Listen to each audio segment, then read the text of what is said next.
So here we have our Shapley value, which is the average marginal value of some individual over all possible permutations, or this weighted sum over all marginal contributions of person I, and here you sum over all sets that contain individual I.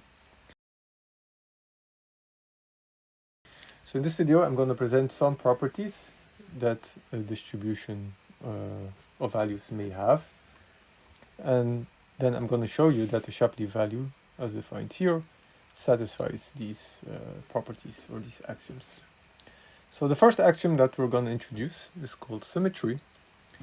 So to introduce them, assume that you have two individuals, I and J, or two players, and assume that for every possible coalition that doesn't contain I nor J, the value of S union I is equal to the value of S union J.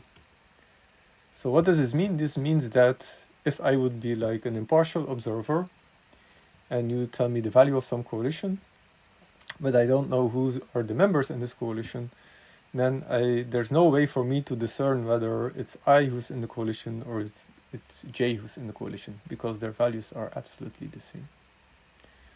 Okay, so symmetry tells you that if you have a value, a game like this, where for any set that doesn't contain two individuals, adding one or the individual or adding the other one gives you the same value, then these two people should receive the same share. Okay, the contribution attached to each individual is equal. So that's the first property, right? So people who look the same should be treated in the same way. The second property, which is called dummy, again, it's for a given player. So let's take a player in N and assume that for any coalition that doesn't contain I, the value of S, which doesn't contain I, is equal to the value of S union I. Okay, so what does this mean? This means that for no matter which coalition, adding I to the coalition doesn't change the value. Or in other words, that I doesn't have any contribution to the value of the coalition S. So in this case we say that I is a dummy player, and a dummy player should receive the value of 0. If player I doesn't contribute to anything, right, the value of adding I or not adding I doesn't change the value of the coalition, then we should give the contribution equal to 0. Then there's a third property that's called efficiency. Efficiency simply says that if you add up the contributions given to every member in the game, then you should obtain the value of the grand coalition. This is something we already talked about in the last video. And then there's a final property which is called additivity, which is maybe a bit more technical. But assume that you have two coalitional games, V and W. Now what you can do is you can define a new coalitional game which is V plus W. And V plus W is a new game, and it gives to every coalition S simply the sum of Vs and Ws. Okay. Additivity says that for the game V plus W, the value that you give to individual I should be equal to the sum of the two parts that you give in game V and the which you gave in game W. In other words, whether you play V separately and then W separately and add up the two values for individual I, or if you just play the game V plus W, you should get the same value. Okay, so that's the property of additivity. So in order to show that the Shapley value satisfies the property of symmetry, what we're going to do is we're going to rewrite the Shapley value in a number of steps, and then indeed shows that it satisfies this property. So first of all, this is the standard definition of the Shapley value, and the first thing that we're going to do is we're going to simply rewrite it as a sum over all coalitions that contain I to the sum over all coalitions that do not contain I. Right? We also saw this in the previous video. The only thing you need to do is change the weights here a little bit and then change the definition of this contribution. So here you have the sum over all individuals, coalitions that do not contain I. Then among all these coalitions, there are coalitions that do not contain I and not contain J, where J is another individual. and then you also have coalitions that do not contain I but do contain J. And we're going to write the sum as a sum over these two parts, or these two types of coalitions. Okay, so for all coalitions that do not contain I and not J, so you sum here over all these coalitions, you get the same expression, of course. And then here you have the sum over all the coalitions that do not contain I but contain J. Okay, and you get the same expression here. So here for the last part, we copy here the first part, and here we have this part in green. I'm going to explain it in a minute.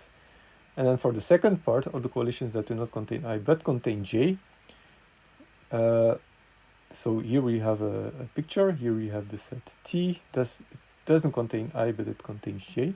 And to every such set, we can also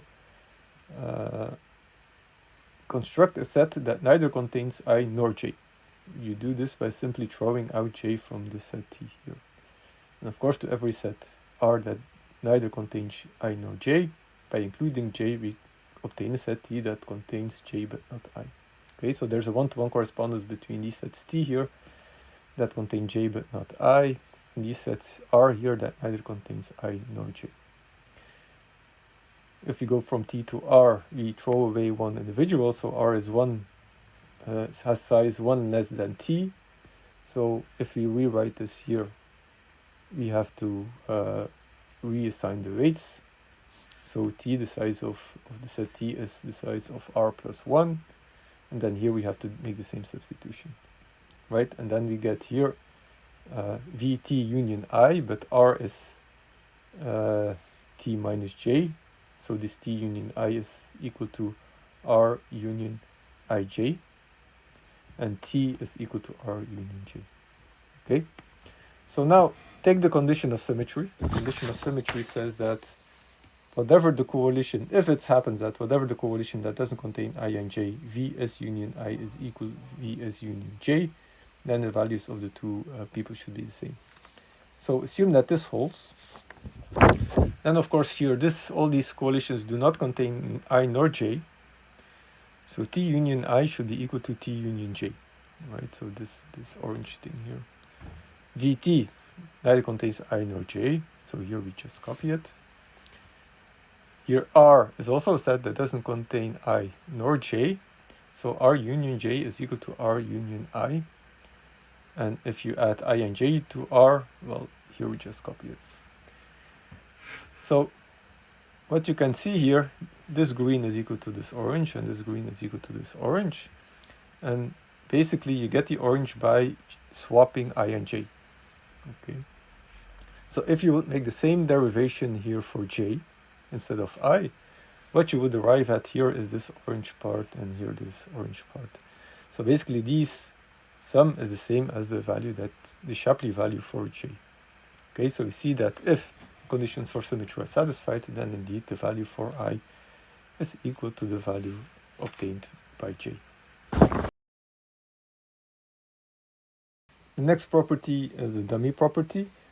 So let's show that the Shapley value satisfies the dummy property. So here's the definition of the Shapley value. So here,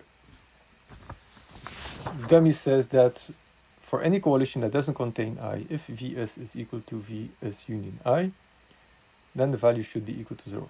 So assume that I is such a person, right? Every coalition that doesn't contain I, adding I doesn't change the value of the coalition. Well, S minus I doesn't contain I. If you add I, you get 2S. So if I is a dummy player, then this should be equal to 0. And should be equal to 0 for every term here. So if I is a dummy player, then basically what you have here is a sum over a lot of zeros, which is 0. So the dummy axiom here indeed is satisfied. Then to show that the Shapley value satisfies efficiency, what do you need to do? You need to show that the sum over all Shapley values for all the players is equal to the value of the grand coalition. So let's take the sum over all Shapley values. That's equal to the sum over all players of here, the definition of the Shapley value. Here I just define it in terms of permutations. Here I have the sum over players, here sum over permutations. So what we're going to do, we're going to exchange the two sums. So here first we have the sum over all permutations, and then here the sum over all players. And here we have the marginal contribution of player I and this permutation pi. So let's take the example, for example, for a 3-player game. What's this sum here?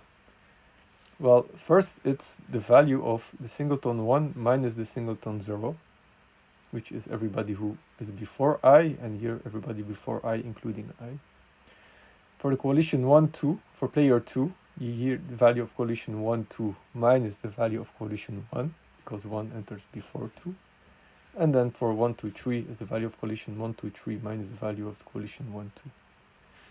And here, for example, we see that V1 cancels, V1, 2 also cancels, V empty set is 0, so the only thing that's left here in the sum is V1, 2, 3.